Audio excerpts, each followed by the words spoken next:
Ang mga Pinoy naman sa Los Angeles, mga kabrigada sa Amerika, abay pinalilikas na dahilan sa tumitinding wildfire.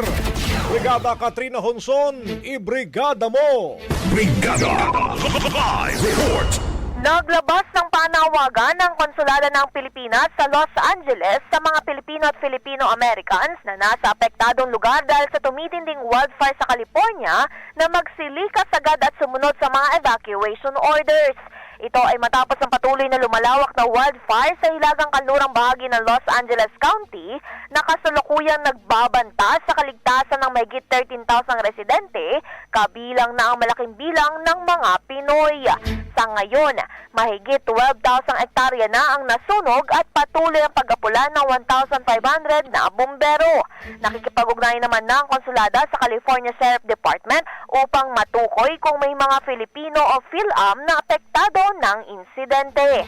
Pinayuhan na rin ng mga residente na makapag-ugnayan sa konsulada o tumawag sa 911 at Los Angeles County Fire Department Public Information Office sa 323-881-2411 para sa agarang tulong.